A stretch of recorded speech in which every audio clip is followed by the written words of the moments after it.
A quick content warning before we begin. Parts of this episode touch on difficult subjects, including childhood abuse, abortion, domestic violence, and a violent death. We hold these moments with care, but they're part of Lana Turner's story, and we wanted you to know before going in. Thank you.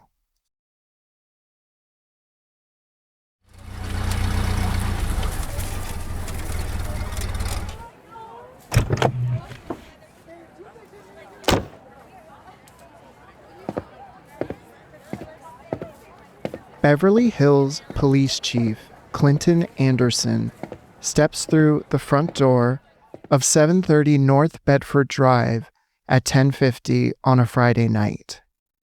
He's already late. The house is lit up.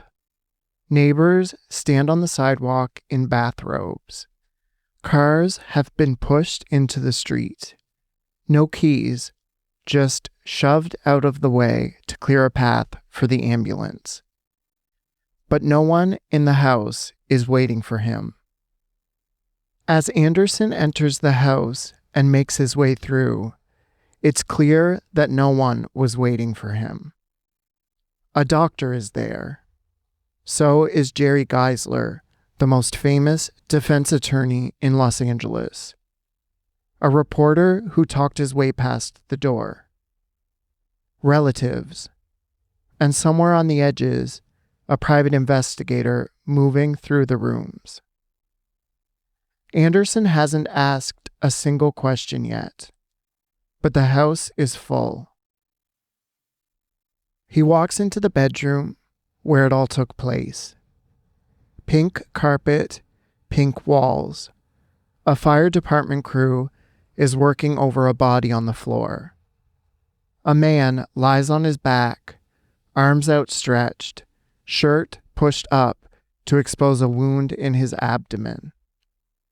Johnny Stompanato. Anderson looks down. 3 spots of blood beside the body, each about the size of a dime. Not a pool, not a spread. 3 spots beside a man whose autopsy will reveal a severed aorta, a sliced liver, and a punctured portal vein. The knife isn't beside the body. It's in the bathroom sink. When they check it later, there won't be any fingerprints. Just a bloody smudge. A woman is standing at the edge of the room. Platinum blonde, composed, looking, as someone will later note, mighty calm under the circumstances. Lana Turner, the movie star who was once MGM's biggest draw. 9 days ago, she was up for the Academy Award for Best Actress.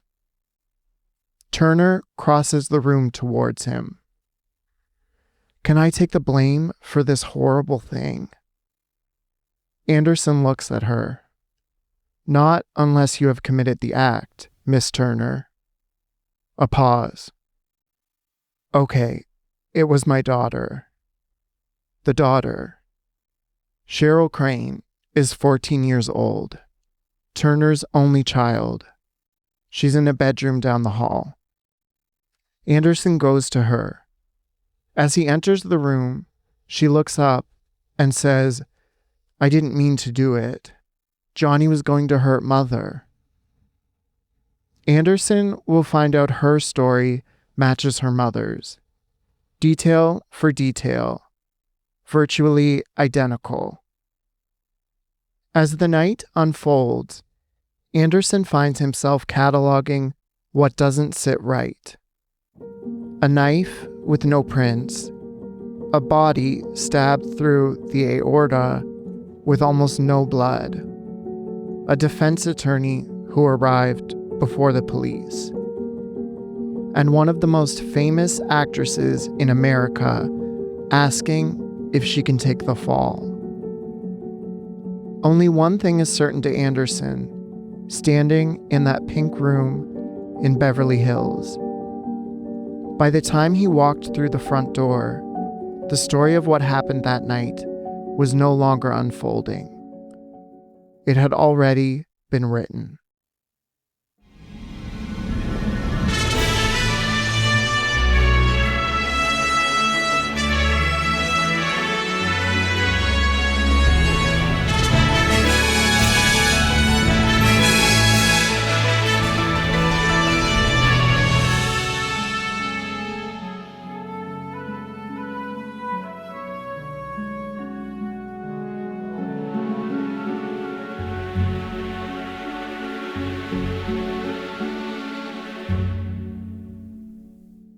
Welcome to When They Were Making It.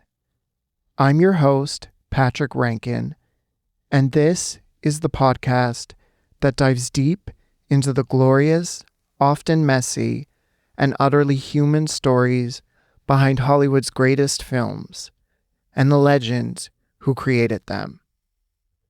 Today, we're exploring Lana Turner, the making of one of Hollywood's most glamorous stars, and the woman left to navigate a life more scandalous than anything she ever put on screen.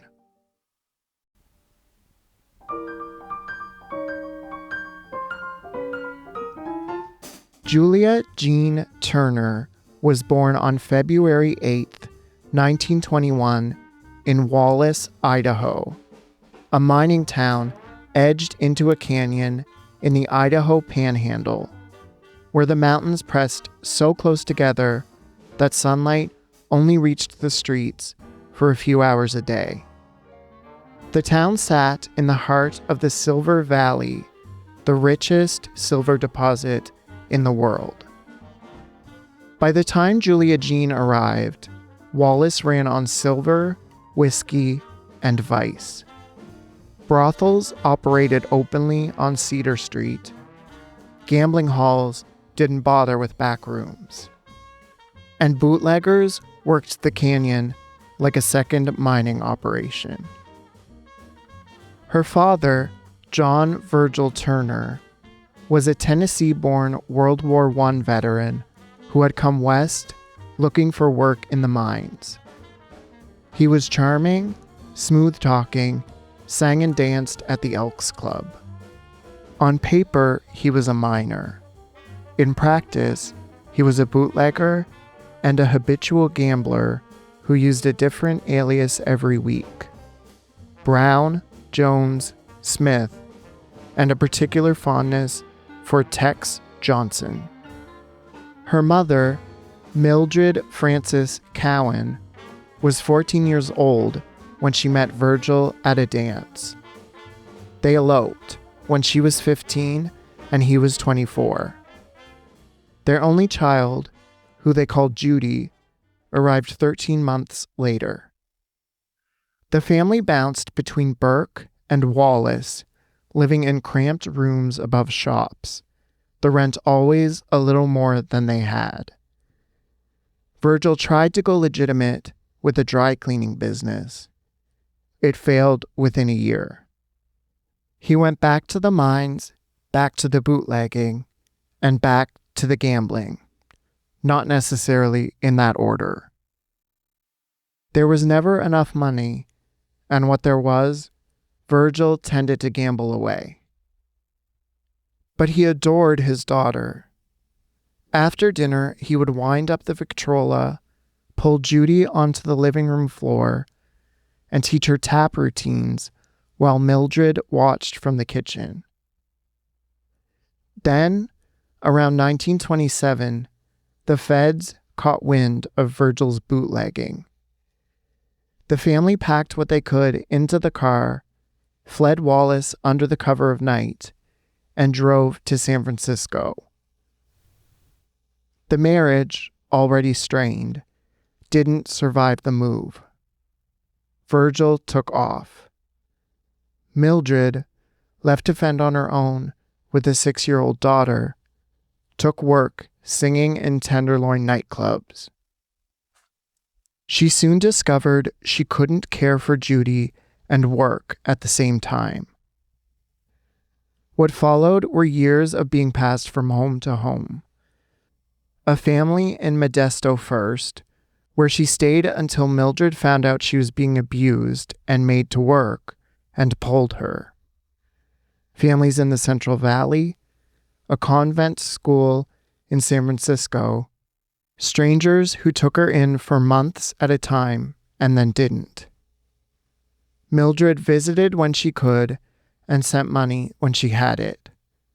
Virgil would float in and out of each of their lives, unreliable as ever, but never quite gone.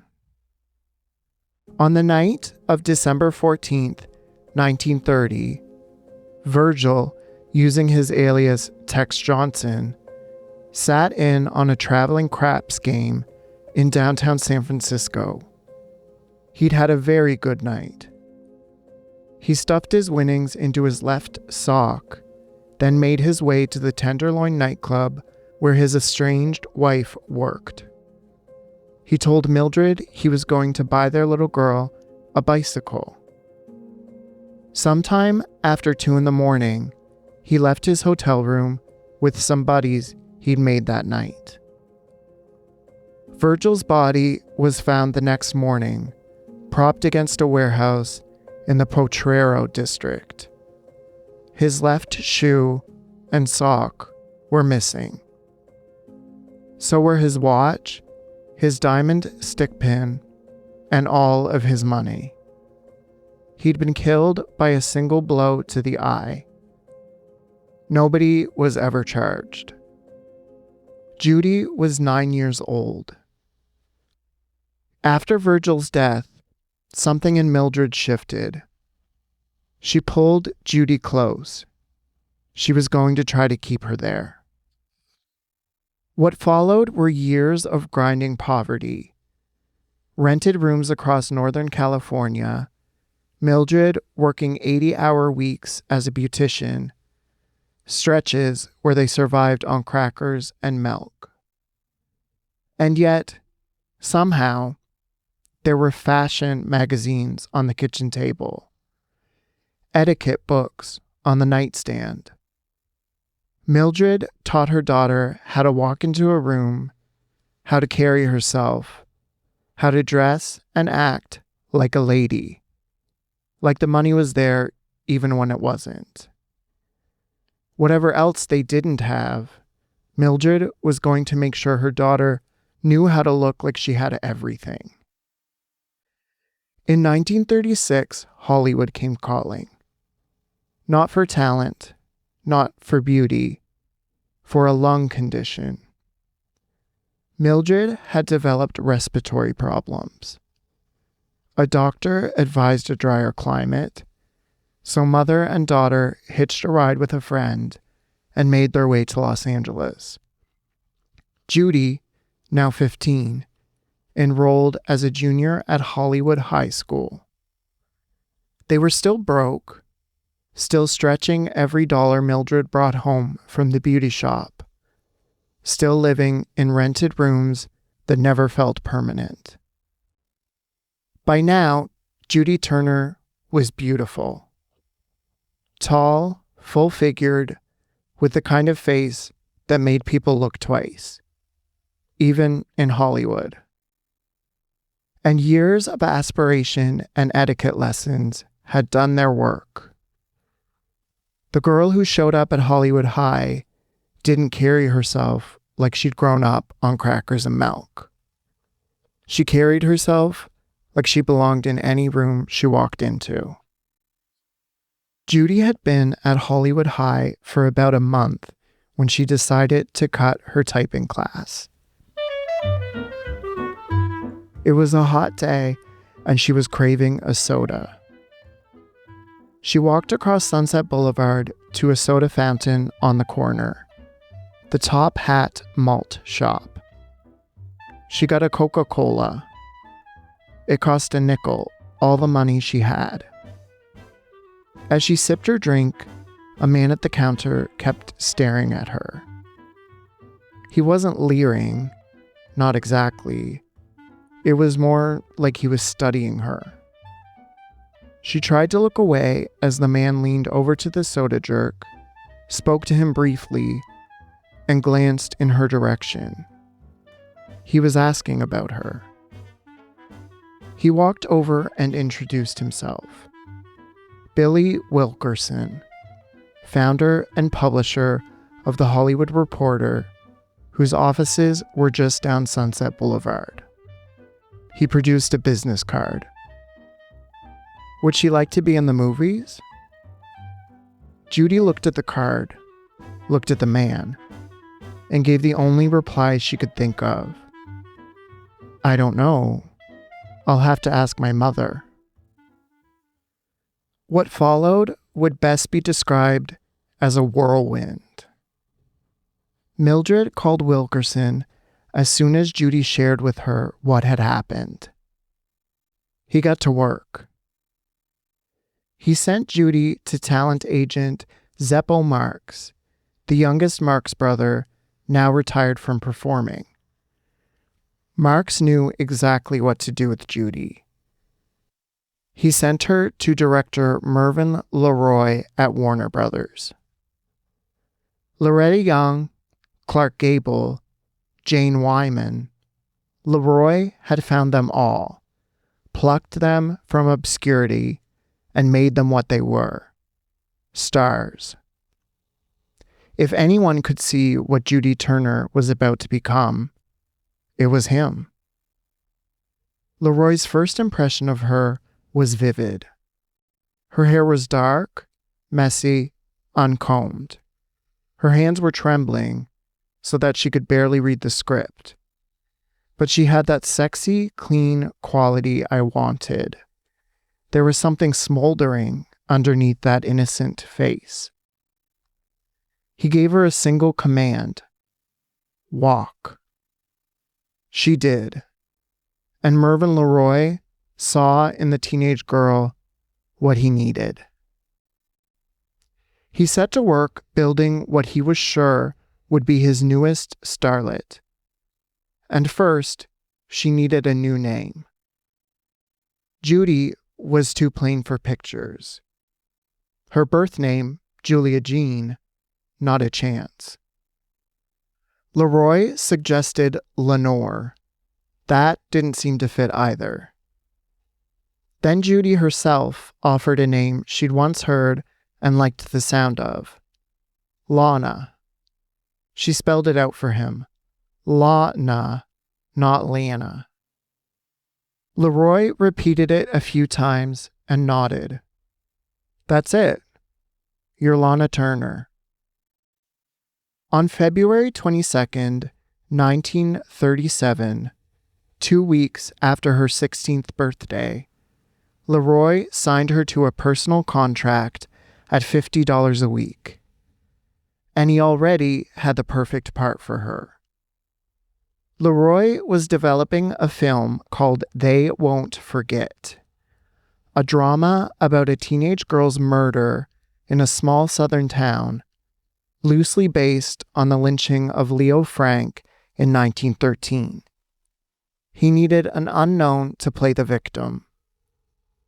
The role was small, 12 minutes of screen time, but LeRoy knew exactly what those 12 minutes needed to do. He explained his thinking later.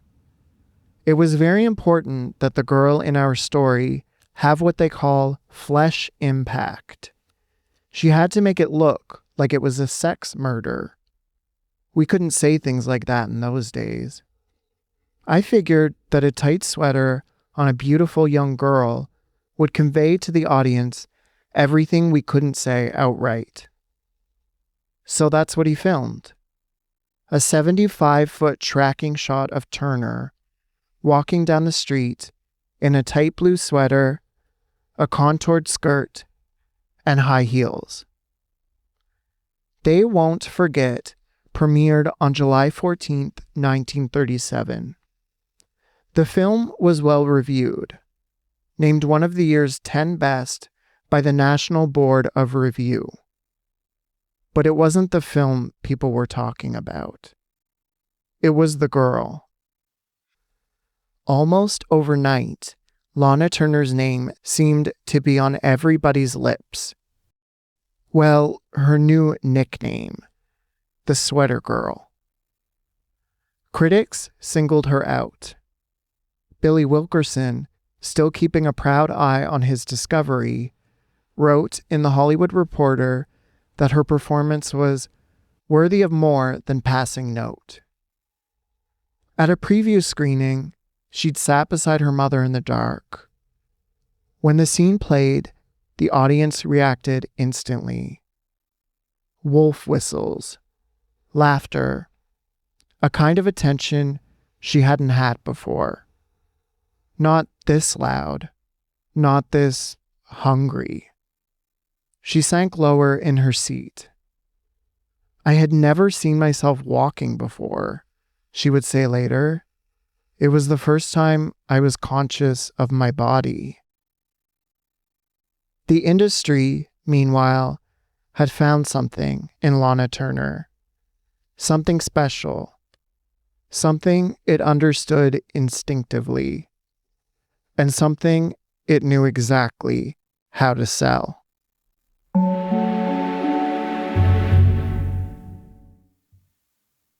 In late 1937, Mervyn LeRoy was offered a job he couldn't refuse. A production executive role at MGM, the biggest studio in Hollywood, at $6,000 a week. He accepted, and he took Lana Turner with him. Because Turner's contract was with LeRoy personally, not with Warner Brothers, all it took was a phone call. LeRoy asked Jack Warner to release her. Warner agreed, reportedly believing she would not amount to anything.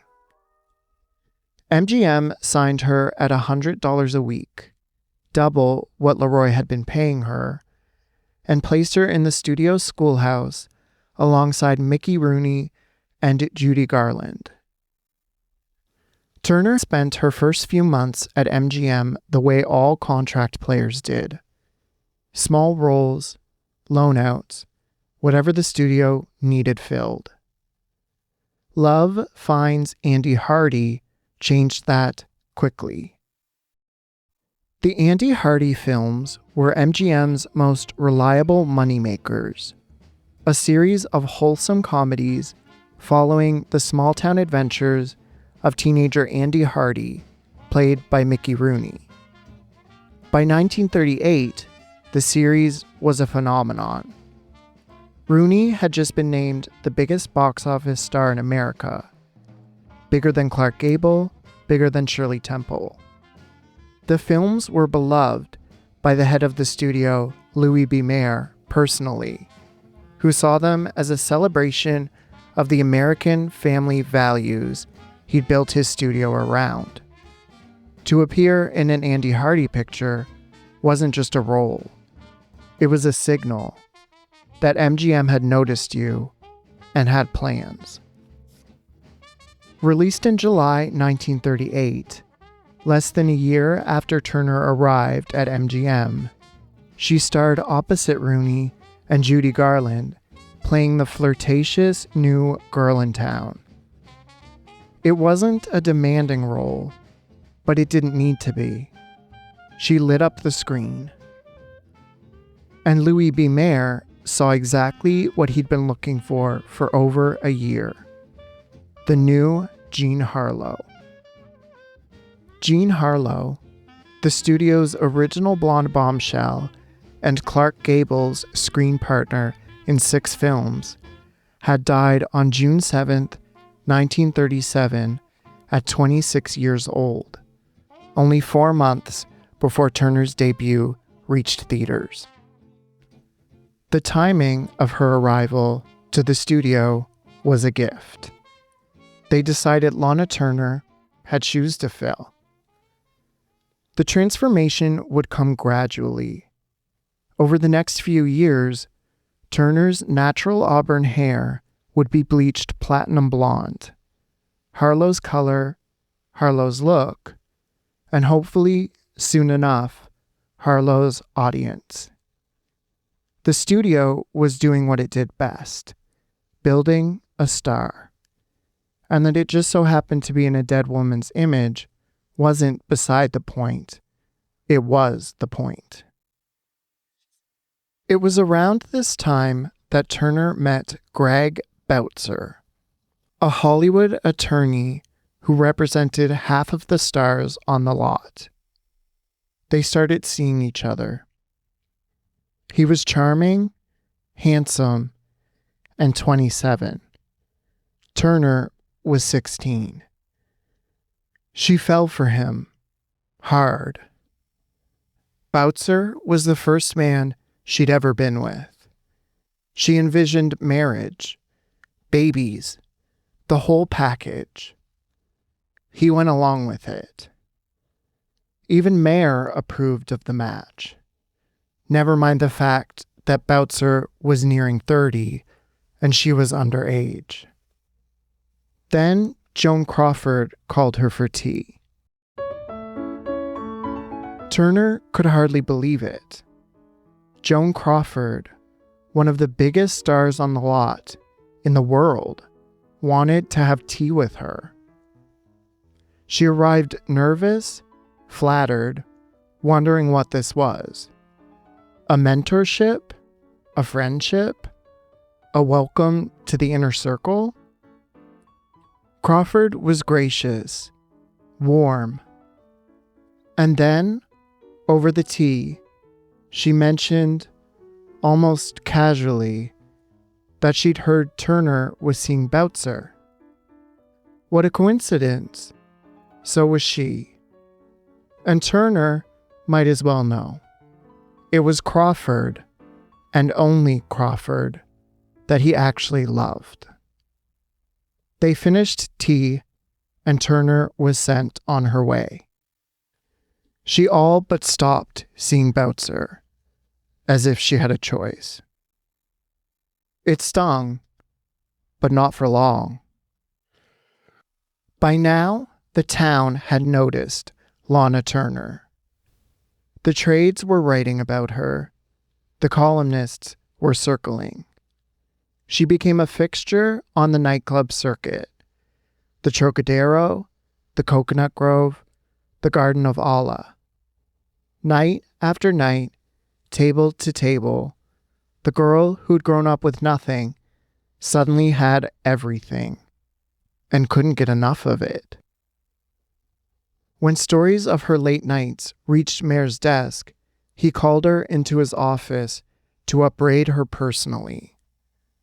But it did nothing to change her trajectory at MGM.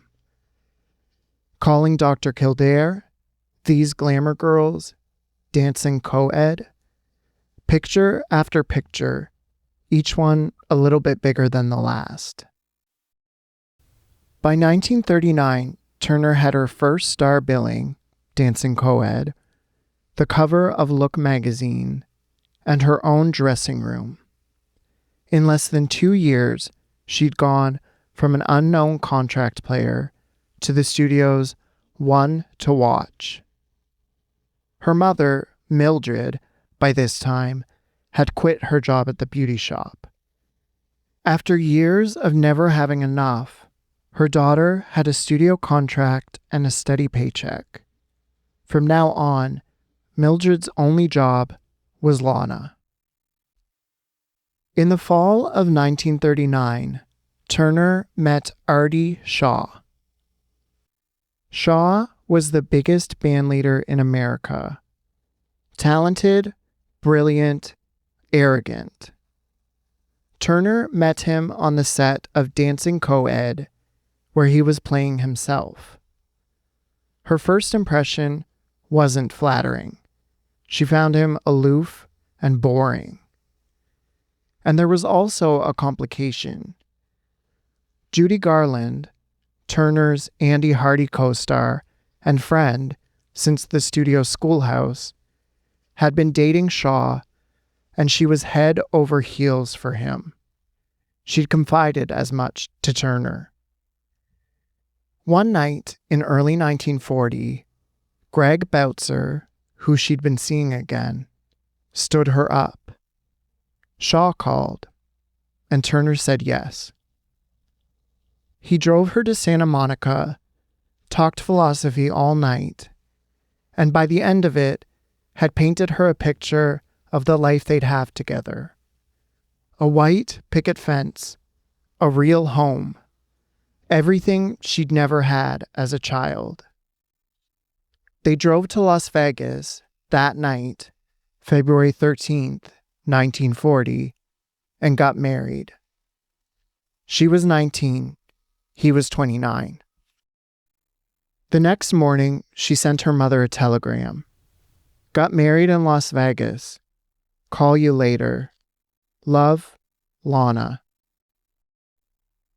And Garland, she'd been in love with Shaw. Genuinely, painfully in love. Turner knew this. Garland had told her. Trusted her with it. She was devastated. But Turner didn't look back. She was Mrs. Artie Shaw. She had what she'd always been looking for. She had a husband, a home, stability. It took about 3 days to realize what she'd actually married. He belittled her lack of education, her lack of intellect as he saw it, openly. He handed her reading lists, Nietzsche, Schopenhauer, and ridiculed her when she couldn't keep up. And he had rules. No lipstick, no heels, no glamour of any kind. He wanted her home. She was his wife now, and she would act like it. MGM had other ideas. Mayer gave her 3 days for a honeymoon, ordered her not to get pregnant, and expected her back on set the morning after she got back. Throughout 1940, the split was simple. At home, misery. At the studio, something else entirely. 2 girls on Broadway gave her top billing over the more experienced Joan Blondell. And the way she was being viewed was shifting. We, who are young, drew the first reviews that treated her as more than just something pretty to look at. The Daily News put it plainly. Lana Turner proved that she could get along without a sweater. She got a role that required real acting ability. She turns in a fine performance. The marriage didn't make it to the fall. Turner filed for divorce, citing grievous mental suffering. It was finalized on September 12th, 1940, barely 7 months after the Las Vegas elopement. Then, she discovered she was pregnant. She told Shaw. He said he didn't believe it was his. She told MGM. Their response was immediate. Damage control. MGM's head of publicity and studio fixer, Howard Strickling, arranged a quote-unquote publicity tour for Turner to Hawaii. When she arrived, she was taken to a hotel room. Her mother was there. So was a studio doctor. The doctor performed an abortion. There was no anesthesia. Mildred held her hand over her daughter's mouth to stifle any screaming. When it was over, the press was told Turner had been hospitalized for exhaustion. She was back on set within a week. The procedure cost $500. It was deducted from her next paycheck. 5 months later, in April 1941, Ziegfeld Girl opened, and everything changed. Ziegfeld Girl was MGM at its most lavish. $1.5 million production directed by Robert Z. Leonard, with musical numbers staged by Busby Berkeley. The cast was a showcase of everything the studio had. Judy Garland, Hedy Lamarr, and Turner, each playing a young woman recruited into the Ziegfeld Follies, with James Stewart as the male lead. Garland was the talent. Lamarr was the exotic beauty. Turner was the cautionary tale. She played Sheila Regan, a working-class elevator operator from Brooklyn who gets discovered, rises fast, and falls faster. She trades her devoted boyfriend for wealthy men, spirals into alcoholism, and collapses on the grand staircase of the Follies in the film's final act. The part was originally relatively minor, but during production, the director kept handing Turner new scenes, expanding her role as he realized what she was giving them. By the time filming wrapped, the part had become the dramatic centerpiece of the whole picture.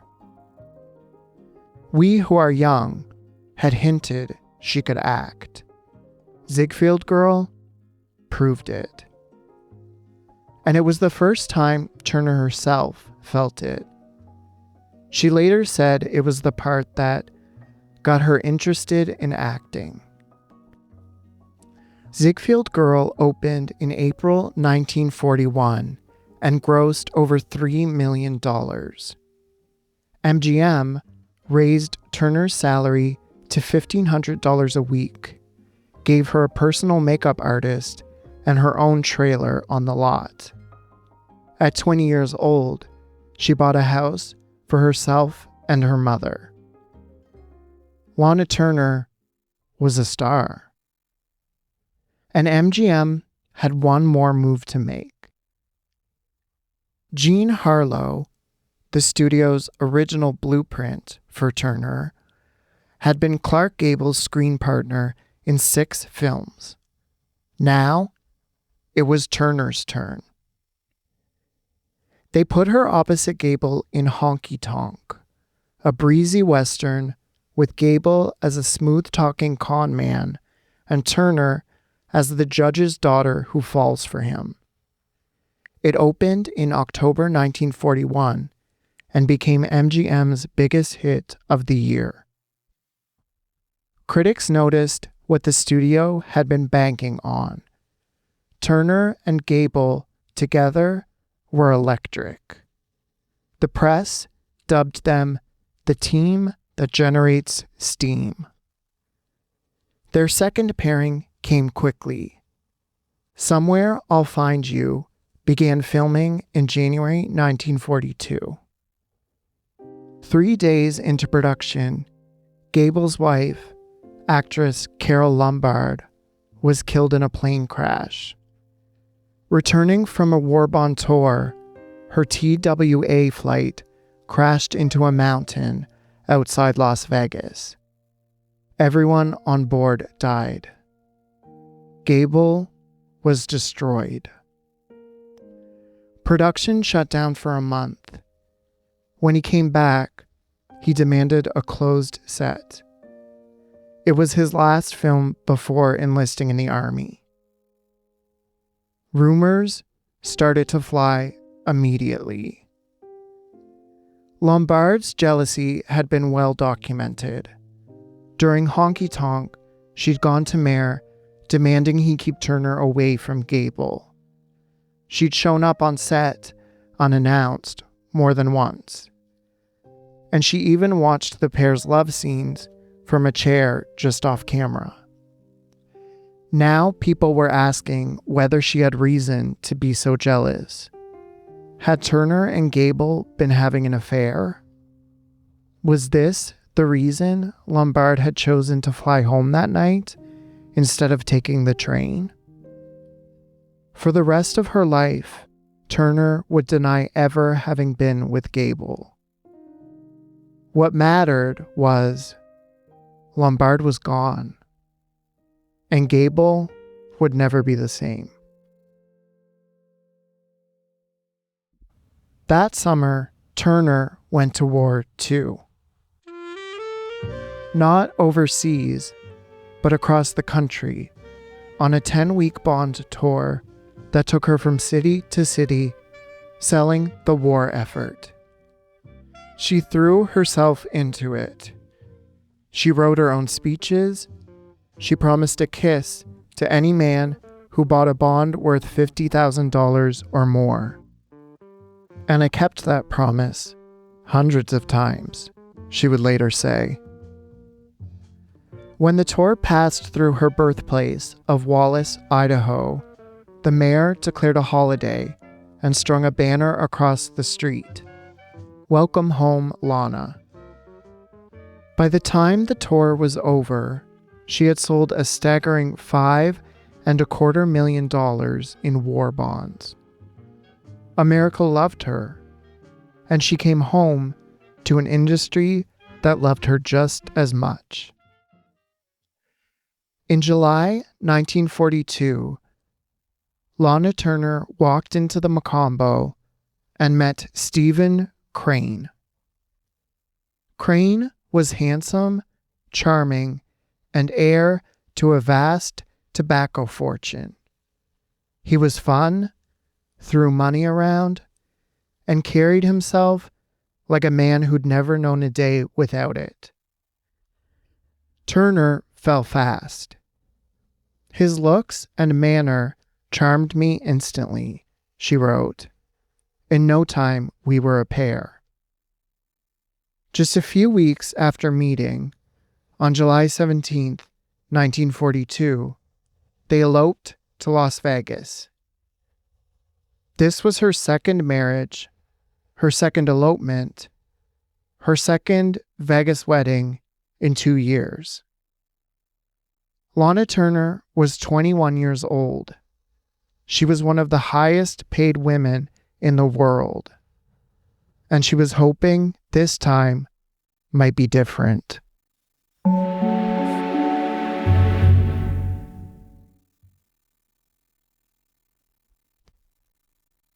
For a few months, the marriage almost worked. Crane was different from Artie Shaw. Where Shaw had been cold and controlling, Crane was warm, easy, fun. He didn't try to control her. He made her laugh. And as the heir to a tobacco fortune, she'd never have to worry about money again. She had her own salary, her own career, but after a childhood of instability, the promise of someone else's security mattered. By all accounts, she was the happiest she'd been in years. By November, she was pregnant. And this time, she was keeping it. Studio or no studio. Then, Crane's wife showed up. Crane's divorce from Carol Ann Kurtz had never been finalized. The interlocutory decree he'd waved around when they met meant nothing. It required a 1-year waiting period, and that year hadn't passed when he married Turner. In short, their marriage was legally void. She was done with Steve Crane. She wanted him gone. About a week and a half later, he swallowed a bottle of sleeping pills and drove his car off a cliff. He survived. The situation was getting messier by the day. A pregnant, unmarried movie star, a suicidal ex-husband, and a press corps circling like sharks. If there was one thing MGM couldn't tolerate, it was mess, especially when it threatened one of their most valuable investments. They stepped in. Mayer called Turner in and applied what those around him described as fatherly persuasion. The message was simple: remarry Crane. The studio couldn't have an unwed mother on the lot. Turner didn't want to, but she was 22, pregnant, alone, and the most powerful man in Hollywood was telling her what to do. On March 14th, 1943, she and Crane were married for the second time, in Tijuana, legally, quietly, with no fanfare. The studio kept it under wraps for over a month, waiting for the right moment. It came when Turner and Crane appeared together at a Hollywood reception honoring Madame Chiang Kai-shek, the wife of the Chinese nationalist leader touring the U.S. to rally support for China's fight against Japan, and one of the most admired women in the wartime world. A patriotic setting, a united couple, the whole thing choreographed down to the photo op. The press couldn't touch it. 4 months later, on July 25th, 1943, Cheryl Christina Crane was born at Hollywood Hospital in Los Angeles. It was a dangerous birth. The baby nearly didn't survive. A blood incompatibility between mother and child that in 1943 had no reliable treatment. Cheryl spent 2 months in the hospital before Turner could bring her home. She had a husband, a baby, a home. She'd loved him before. Maybe she could make this work. That October, Crane brought Turner home to Crawfordsville, Indiana, to meet his family. The tobacco heir turned out to be the son of a man who owned a cigar store on Washington Street. Not a plantation, not a fortune, a shop. Cheryl herself, years later, would put it simply: Lana found out he was a phony. The marriage limped along for a few more months, but between the bigamy and the cigar store, whatever trust had been there was gone. In April 1944, Turner left Crane for good. The divorce hearing lasted 5 minutes, uncontested. She was now 23, with 2 failed marriages behind her. Cheryl would spend more and more time with her grandmother, Mildred, then with nannies, a revolving door of caretakers for a little girl whose mother was rarely home.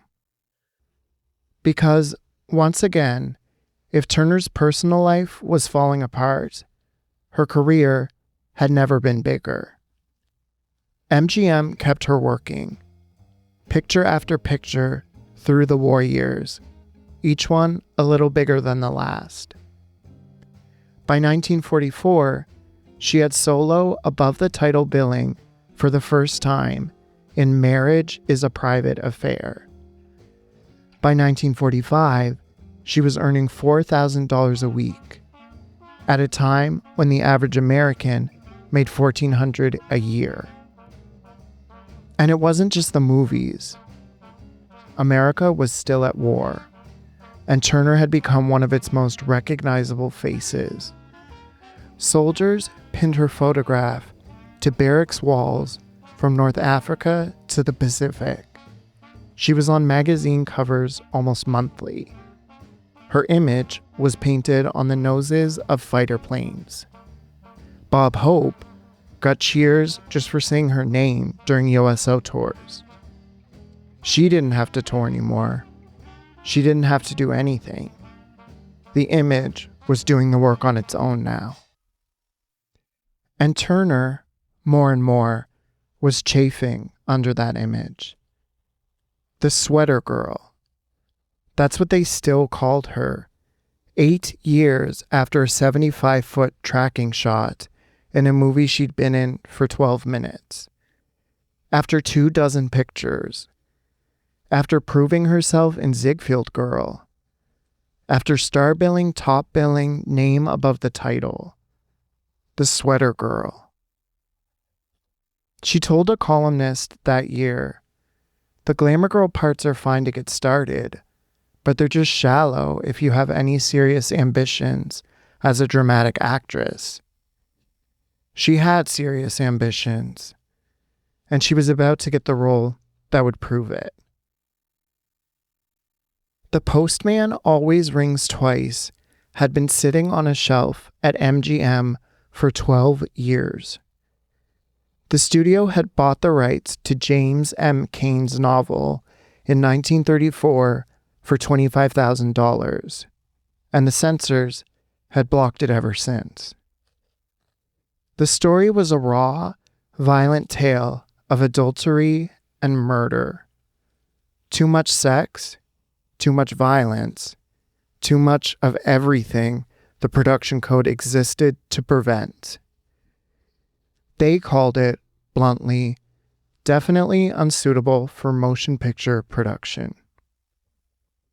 Then, in 1944, Billy Wilder's Double Indemnity, adapted from another Cain novel and starring actress Barbara Stanwyck, proved audiences and the censors could handle adultery and murder if you filmed it right. It had become a massive hit, and suddenly the door was open. So MGM dusted off Postman, and they knew exactly who to build it around. The role was Cora Smith, a restless, beautiful woman trapped in a dead-end marriage to a man she doesn't love, who falls for a drifter and plots to kill her husband. The part was unvarnished, mature, and morally black. Everything the sweater girl wasn't. But Turner hesitated. She'd want it different, yes, but how different? Cora was a murderer, a schemer, a woman audiences weren't meant to like. Turner worried they'd reject her, that her only currency in the business, the image she'd spent years building, even if it did suffocate her, would be destroyed. It was Louis B. Mayer who talked her into it. He told her she needed to stretch. The discomfort was the point. This was the role that would change how people saw her. For her leading man, the studio cast John Garfield, on loan from Warner Brothers, a product of the New York group theater, raw and naturalistic in a way that was almost the opposite of how Turner had been trained to work. When she heard who'd been cast, her reaction was blunt. Couldn't they at least hire someone attractive? But the chemistry was instant. Garfield was loose, funny, completely unbothered by the MGM machinery. With him, Turner, who'd spent years on sets where every gesture was managed and every take was controlled, found herself doing something unfamiliar, enjoying the work. The story itself, however, had a fundamental problem. Cora's sexuality was the engine of the story, but showing it directly would kill the picture before it reached theaters. Director Tate Garnett had to stage desire without showing it. His answer was visual. We figured that dressing Lana in white somehow made everything she did seem less sensuous. It was also attractive as hell.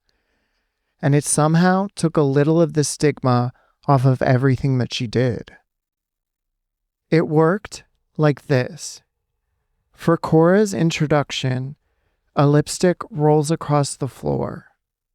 The camera follows it to a pair of white, open-toe shoes, then pans and lingers on her legs, bare beneath white shorts.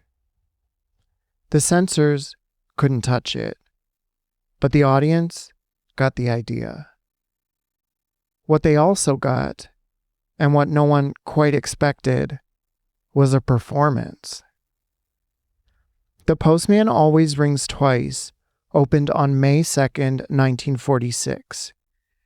It made $5 million worldwide, one of the biggest hits of the year. Critic Bosley Crowther called it the role of Turner's career.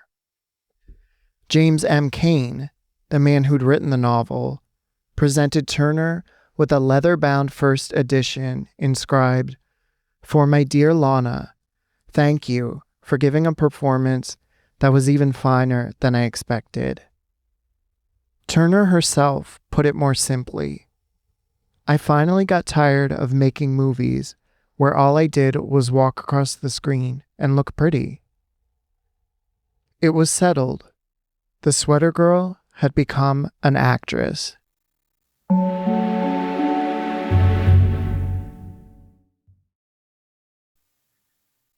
The war was over, and Lana Turner was, by every measure that Hollywood understood, at the top of her game. 25 years old, $4,000 a week, the best reviews of her career.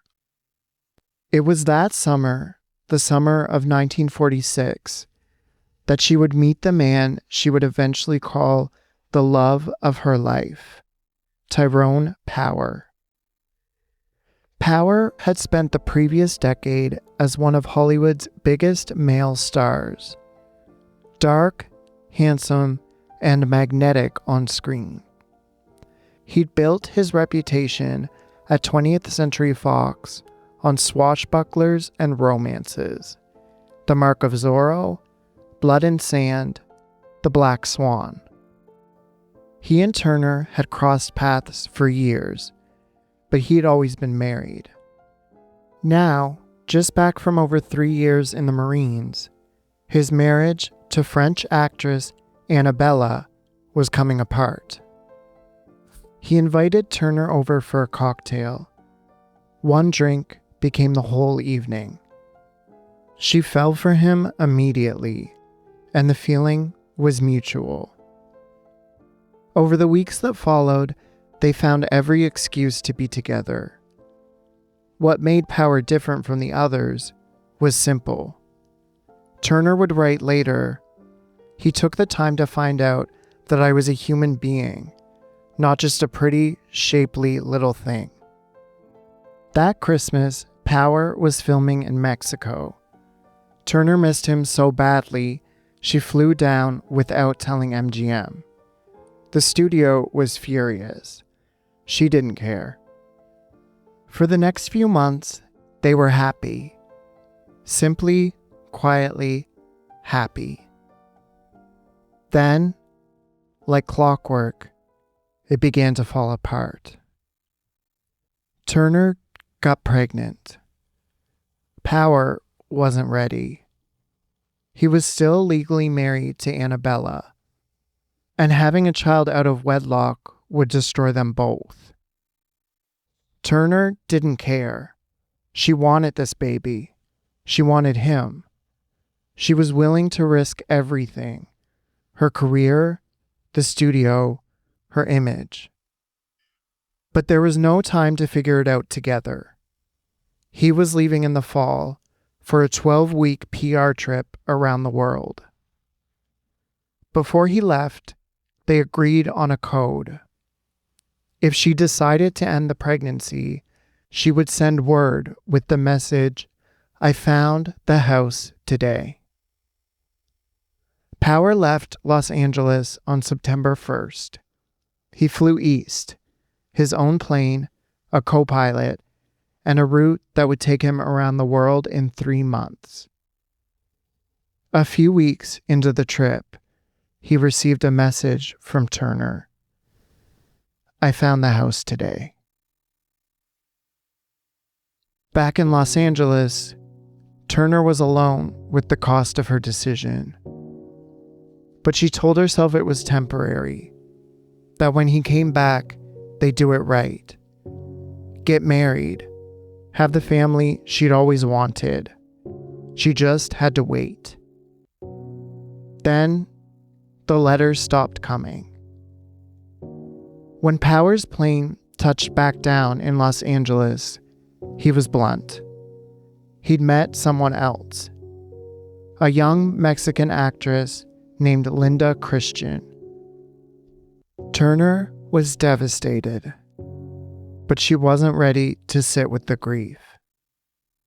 Within weeks, she'd met Bob Topping. Topping was nothing like Power. He wasn't charming. He wasn't deep. He was a big, genial socialite who liked to drink and spend money, and he had plenty of it to spend. His grandfather had been the tin plate king of American industry. His brother co-owned the New York Yankees. After the heartbreak of Power, Turner wasn't looking for passion. She wasn't necessarily looking for love. She was just looking. And Topping offered a soft landing. After a courtship that lasted just a few months, Topping proposed by dropping a 15-carat diamond into her martini at the 21 Club. Turner was honest about it. There's something awfully compelling about a big diamond ring. Turner and Topping married on April 26, 1948, at the Bel Air estate of Billy Wilkerson, the same man who had discovered her at the malt shop 11 years earlier. 4-year-old Cheryl was the flower girl. Turner murmured after the vows, "This time, it's for keeps." It wasn't. Topping drank. He gambled. And his fortune, which had seemed inexhaustible, turned out to be hemorrhaging. What his bad investments didn't consume, his lifestyle did. Turner found herself picking up the bills. Her mother delivered the verdict early. You can't afford to keep a millionaire. And for the first time, Turner's career wasn't able to pick up the pieces her personal life was leaving behind. After The Postman Always Rings Twice, Turner had ridden a wave of commercial success that cemented her as one of MGM's most valuable stars. 5 straight profitable pictures, $30 million in ticket sales. Cass Timberlane with Spencer Tracy, and Green Dolphin Street in 1947. Homecoming with Clark Gable, and The Three Musketeers in 1948. But by now, the ground beneath her was shifting. MGM had brought in Dory Sherry in 1948 as head of production, a man who believed in message pictures, social realism, grit. Everything Turner wasn't. Louis B. Mayer, Turner's champion, was still there, still fighting for his vision of the studio. But his grip was loosening, and her relationship with the studio was fraying. It had started with The Three Musketeers. Turner had arrived 3 days late to set. Her wedding to Topping had run over, and the studio had threatened suspension on the spot. She leveraged her box office draw to negotiate her way back in, even walking away with a salary increase. But the goodwill was gone. Then came Madame Bovary. MGM offered her the lead. She turned it down.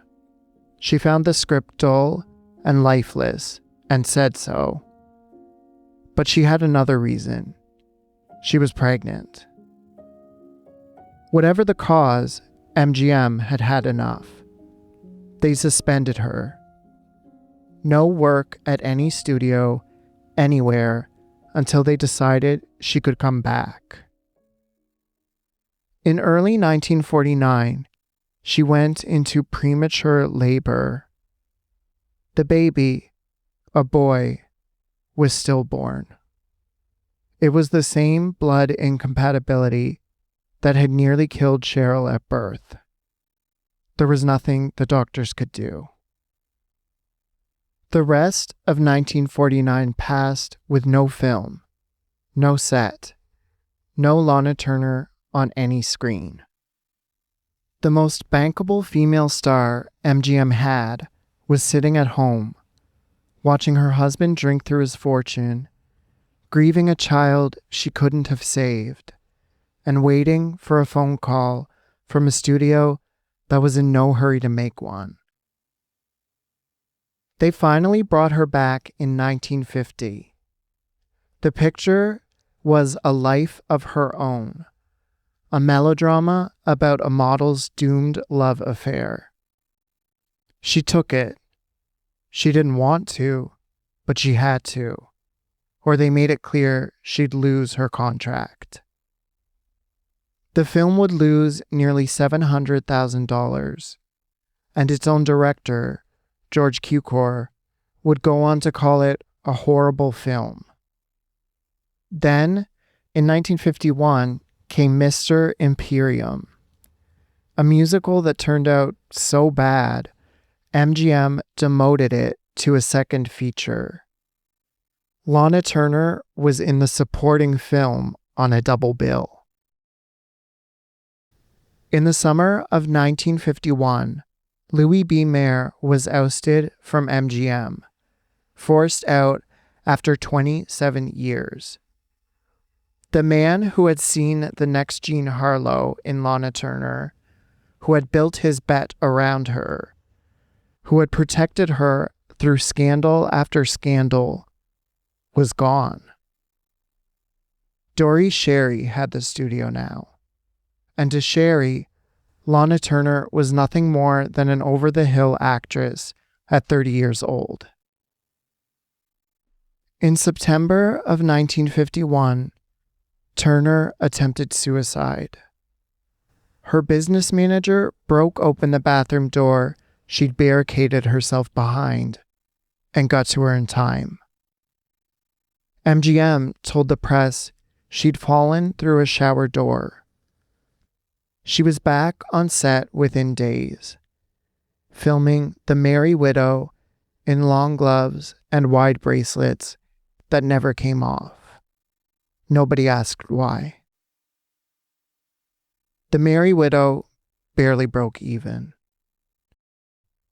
Then came one bright spot.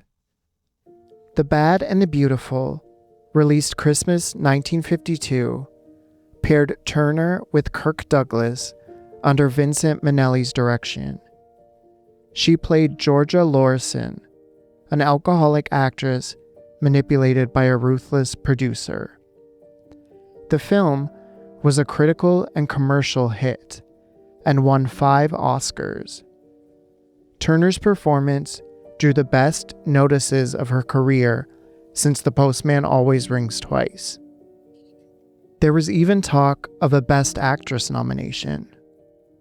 MGM never put her forward. By this time, her marriage had run its course. Her divorce from Topping was finalized on December 12, 1952, shortly before The Bad and the Beautiful was released. Mildred had been right all along. She couldn't afford to keep a millionaire. She'd already met her next husband that summer, Lex Barker. Old money, 2 Purple Hearts, who'd played Tarzan in 5 films. They married in September 1953 in Turin, Italy. Meanwhile, The career continued its slide. Film after film, each one worse than the last. 1953's Latin Lovers, a Technicolor musical comedy, forgettable. 1954's Flame and the Flesh, a Naples set drama Turner herself later called a big mistake. 1955's The Prodigal, a biblical epic Dory Sherry, the man who greenlit it, called the worst film I ever supported. And finally, 1956's Diane, an historical drama with Turner in the title role, which lost MGM nearly $3 million. In February 1956, after 18 years and over $50 million in ticket sales, MGM let Lana Turner go. If she was devastated, she didn't show it. She said she was happy to be a free agent, although she admitted to feeling, in her words, sentimental about leaving the studio that had been her home since she was 16. It was like 1949 all over again, except this time the studio wouldn't be calling. About a year after the studio let her go, her mother, Mildred, called. Something was wrong with Turner's daughter, Cheryl. She'd better come to the house right away. She went, and Cheryl, now 13, told her everything she'd just told her grandmother. Lex Barker, Turner's husband, had been coming into Cheryl's room at night since she was 10. It had started in a sauna, him exposing himself, and escalated from there. Cheryl had been living with them since the start of the marriage, 3 years. Barker had told Cheryl that if she said anything, it would destroy her mother's career. So she didn't, until now. Turner acted swiftly. She drove from her mother's to the house she shared with Barker, went upstairs to the bedroom where he was sleeping, and grabbed her revolver. She stood over him with the gun pointed at his head, finger on the trigger, and stopped. She wasn't going to go to the gas chamber and leave Cheryl alone. She spent the rest of the night awake downstairs, smoking and waiting for morning. When he came down, she ordered him out. His response was immediate. Whatever your daughter told you, it's a lie. She hadn't mentioned Cheryl. The one slip confirmed everything. Turner filed for divorce in July 1957. It was finalized the same month.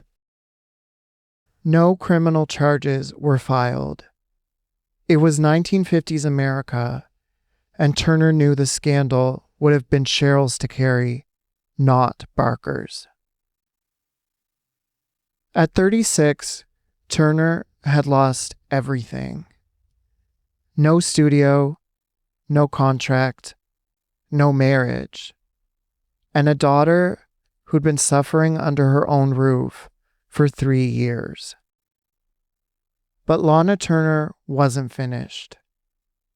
What came next would include one of the most improbable comebacks in Hollywood history, and one of its most infamous murders.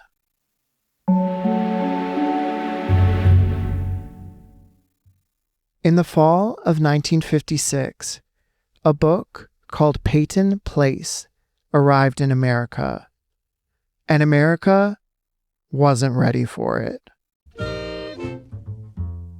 A small New England town hiding adultery behind white picket fences, teenage sex, incest, an illegal abortion, a murder buried in a sheep pen. All of it written by a 32-year-old housewife from New Hampshire named Grace Metalius. The book sold 60,000 copies in its first 10 days. By Christmas, it was being called the fastest-selling novel in American publishing history. And at its center, a character named Constance Mackenzie, a repressed, beautiful, single mother hiding the fact that her daughter was illegitimate and terrified of what would happen if the town found out. Jerry Wald, a producer at 20th Century Fox, bought the film rights within a month. He knew exactly who he wanted to play Constance. He wanted Lana Turner. Not just because she could act, because for 20 years, Lana Turner's life had been the story. A beautiful woman, multiple marriages, scandals, a teenage daughter. The audience wouldn't just be watching Constance Mackenzie, they'd be watching Lana Turner. Turner turned it down. It was Cheryl who talked her into it. She'd read about the film and could see what her mother couldn't, that this was the role of a lifetime, and it wasn't going to wait. She told her, plainly, "You have to do this." Turner listened to her and agreed to take the role. Peyton Place opened in December 1957 and was a sensation. $11 million at the domestic box office, the second highest grossing film of the year. 9 Academy Award nominations, including Best Picture, Best Director, and Best Actress. Best Actress for Lana Turner. 18 months earlier, most people in the industry assumed her career was over. It wasn't. Cheryl had been right. Something else in Turner's life seemed to be looking up. During filming that summer, she'd been wearing jewelry on screen that hadn't come from the costume department. It came from a man she'd recently started seeing, Johnny Stompanato. Stompanato was a Marine veteran turned Hollywood hustler. Handsome, soft-spoken, and running in the orbit of Mickey Cohen, the mob boss who controlled LA's rackets. And he had a racket of his own. He targeted wealthy women, actresses, socialites, anyone with money and loneliness in equal measure. He'd charm them, bed them, then bleed them dry. He'd done it to Ava Gardner. He tried it on Janet Leigh. And now he had his sights set on Turner. Stompanato had presented himself to her as John Steele, charming, mysterious, a romantic, a gentleman, a man with means and taste who showered her with flowers, gifts, and most importantly, attention. He bought Cheryl a horse. He took them riding in the hills above Los Angeles. For a moment, it almost looked real. Then, Turner found out who he actually was. A friend showed her an old copy of Confidential magazine with Steele's picture in it. Or rather, Johnny Stompanato's, Mickey Cohen's man. She confronted him. He didn't deny it. He didn't apologize. He told her, calmly, that it didn't matter because she wasn't going anywhere. And he was right. By now, she'd gotten in way too deep. Not just with a dangerous man, but with her feelings for him. He controlled her. He hit her. He broke into her apartment, smothered her with a pillow, drugged her, and photographed her unconscious. The threats grew specific. Her face, her career, her family. He could destroy them in an instant. When she flew to London to film Another Time, Another Place, she told herself it was over. Within weeks, she'd sent him a plane ticket. He came. The violence picked up where it left off. He choked her so badly she could barely speak. He held a razor to her face. By now, it had become obvious to everyone around them what was happening. When her co-star, Sean Connery, confronted Stompanato on set, Stompanato pulled a gun. There was a struggle, and Connery disarmed him. Scotland Yard deported Stompanato within 24 hours. After filming Wrapped in England, Turner had planned to go to Acapulco alone. Stompanato found out. He was waiting for her when she landed. For 2 months, the violence continued. He pulled a gun on her when she tried to end it once and for all. If she wouldn't be with him, he told her, she wouldn't be with anyone. March 26, 1958, was the night of the 30th Academy Awards, and Turner was up for Best Actress for her role as Constance Mackenzie in Peyton Place.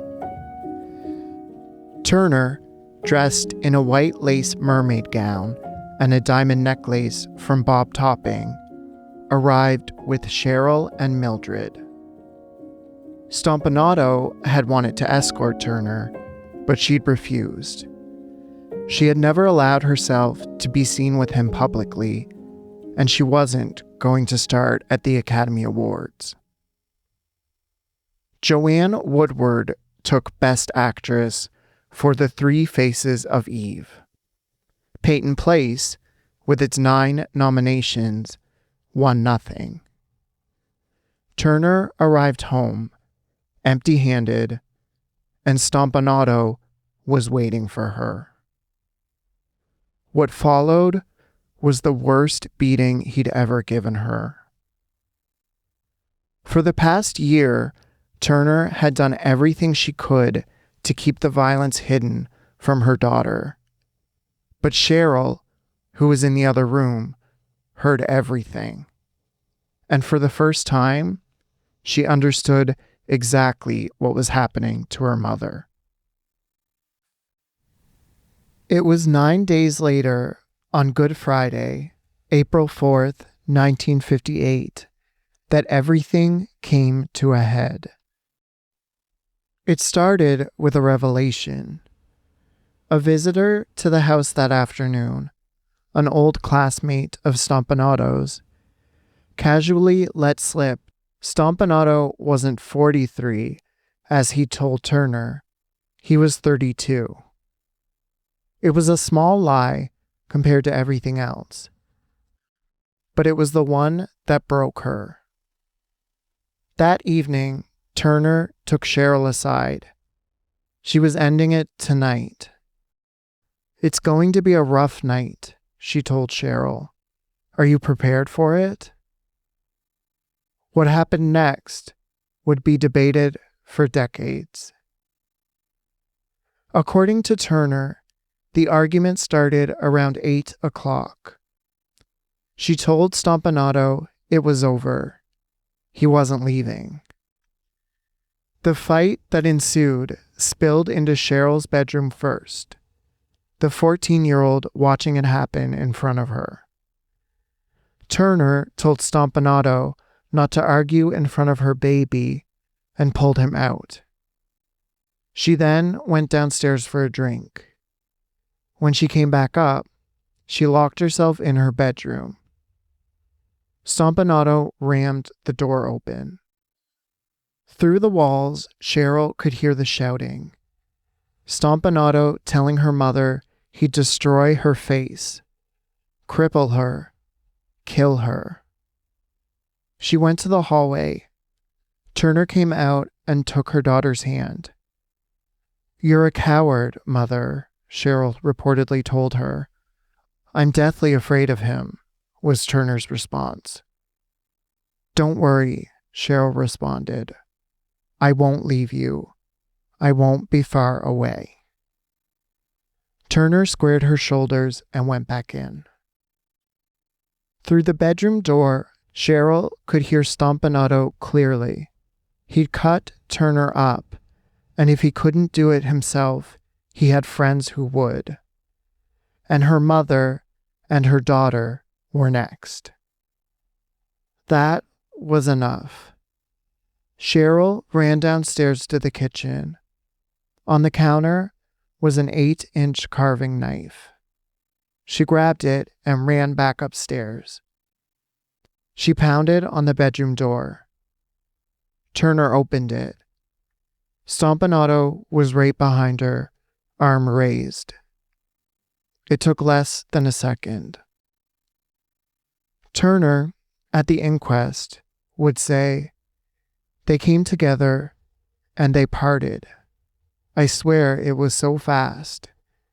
I truthfully thought she had hit him in the stomach. I still never saw a blade." A single stab wound to the abdomen. The knife severed the aorta, the portal vein, the liver. Stompanato collapsed onto the pink carpet. His last words were, "My God, Cheryl, what have you done?" He was dead within minutes. That was Turner's account of what happened that night. Cheryl's matched it almost word for word. Neither story would publicly waver. What's beyond dispute is what followed. Turner went to the phone. She called her mother. Her mother called the family doctor. The doctor arrived, found no heartbeat, and gave Turner 2 instructions: call for an ambulance and call Jerry Geisler, the most powerful defense attorney in Los Angeles. She called Geisler first. From there, the machinery of a Hollywood scandal fell into place. Geisler arrived. So did a private investigator. The press found out. A reporter bluffed his way past the front door by claiming to be the assistant coroner. By the time Beverly Hills Police Chief Clinton Anderson walked through the door at 10:50 that night, 90 minutes after the stabbing allegedly took place, the scene had been managed. The story had been set. And one of the most famous actresses in America was waiting for him with a single question: "Can I take the blame for this horrible thing?" Cheryl was booked on suspicion of murder. By morning, it was everywhere. Every newspaper in America, every radio bulletin. One of the most famous actresses in Hollywood, a dead mobster on her bedroom floor, and her teenage daughter holding the knife. The press descended on Beverly Hills like nothing anyone had ever seen. And as the days passed, the details that didn't add up started piling up. The attorney who'd arrived before the police, the knife in the bathroom sink with no fingerprints, just a bloody smudge. 3 spots of blood beside a man whose aorta had been severed. 2 stories that matched perfectly. Too perfectly, some said. 1 week later, on April 11th, the coroner's inquest convened in downtown Los Angeles. A jury would hear the evidence and decide whether Cheryl Crane would face a murder trial or walk free. Over 100 reporters packed the hearing room. ABC and CBS had cameras set up. The public had been lining up since dawn. The proceedings did not disappoint. Mickey Cohen, Stompanato's boss, was called first. He chewed gum on the stand and refused to identify the body, claiming he might be accused of the murder himself. Nobody knew what to make of it. Nobody pressed him on it either. Then came Lana Turner. She entered in a gray silk suit with white gloves, hair set, fingernails silvered. She removed one glove, took a breath, and began. For 62 minutes, she described the relationship, the threats, the beating after Oscar night, the argument on Good Friday, the moment she opened the bedroom door and her daughter was standing there with a knife she never saw, the coming together of Cheryl and Stompanato, and the coming apart. She spoke in a voice barely above a whisper, pausing often, her gaze drifting over the heads of the crowd as though she couldn't quite bring herself to look at anyone directly. Her hands twisted in her lap. She touched her face. She trembled. The tears came. To some in the room, it was the image of a woman overwhelmed by fear and grief. To others, it looked like something closer to performance. Floribel Muir of the New York Daily News wrote that Turner had played the most dramatic and effective role of her long screen career. Life magazine ran her testimony photos alongside stills from her courtroom scenes in 3 of her films. The implication was clear. The jury deliberated for 25 minutes. They came back with justifiable homicide. Cheryl and Turner were free. Well, legally. Regardless of what really happened in that pink bedroom on Good Friday, 1958, the facts were simple. Johnny Stompanato was dead. Cheryl Crane was a killer at 14. And Lana Turner, Oscar nominee, box office draw, the woman who had just clawed her way back, was once again marked.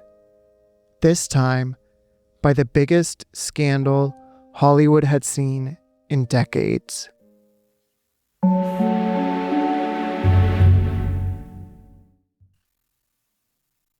In the weeks after the Johnny Stompanato inquest, Lana Turner's career didn't die. It got bigger. Ticket sales for Peyton Place jumped 32%. Sympathetic letters poured in, and she started getting offers.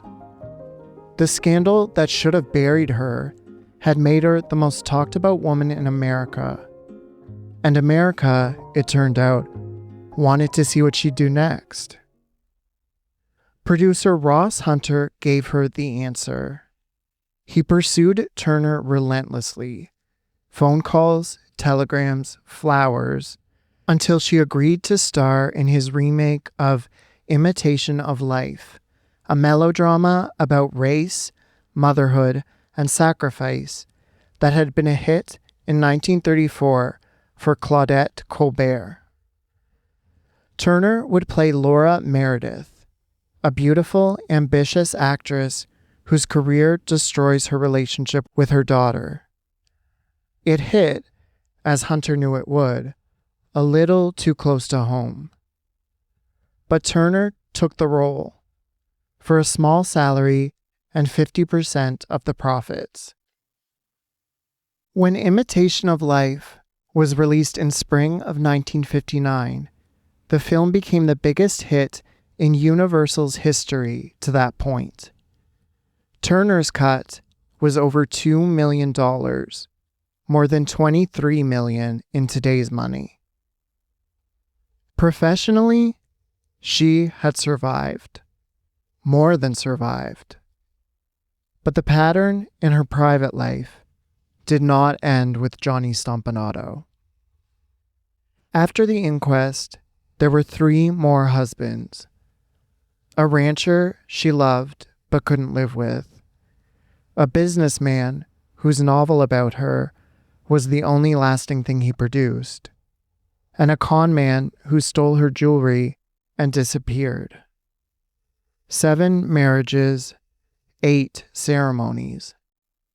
Turner herself delivered the verdict. I planned on having 1 husband and 7 children. It turned out the other way around. The films got smaller. The roles got thinner. By the early 70s, Turner had stepped away from the screen and taken to the stage, touring the country in productions like 40 Carats and Bell, Book and Candle for over a decade. In the early to mid-80s, she had a brief turn on television, a recurring role on the primetime soap opera Falcon Crest from 1982 to 1983, and a guest spot on The Love Boat in 1985 that would be her final appearance on camera. By then, Turner had found something that had eluded her for most of her life: peace. She'd given up drinking. She'd returned to the Catholic faith she discovered as a child during the years of instability when she was passed from home to home. She spent her final years in a condominium in Century City, Los Angeles. Alone, mostly, but by all accounts, content. On June 29th, 1995, Lana Turner died at home after a 3-year battle with throat cancer. She was 74. Cheryl was at her side. There was no spectacle this time, no cameras, just a daughter holding her mother's hand as she took her last breath and was gone. There was no funeral, no memorial service. Turner was cremated and her ashes were given to Cheryl. After a life lived almost entirely in public, she left it in private. Comedian Milton Berle, Turner's close friend, said, "She was not just beautiful in form, she was beautiful in heart." Her Associated Press obituary offered something else. Often lost among all the publicity, both trivial and lurid, was the fact that Turner became a talented actress. Scandal had followed Lana Turner throughout her life. It had shadowed her rise, threatened to destroy her, and by many accounts, came to define her. But in the end, it didn't get the last word. In her last filmed interview, 7 months before her death, Turner lit a candle in a cathedral in Spain and said, "I have joy in my heart, and I have peace of mind, and no person, place, or thing can take that away from me."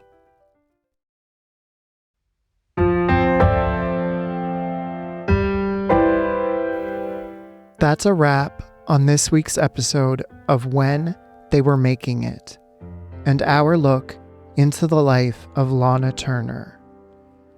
I'm Patrick Rankin, writer, producer, and your host. Original artwork by Simone Beach, and original music by Lionel Zablat. Thank you for listening and for helping keep these stories alive. And now, our Patreon, When They Were Making It, The Backlot, is officially open.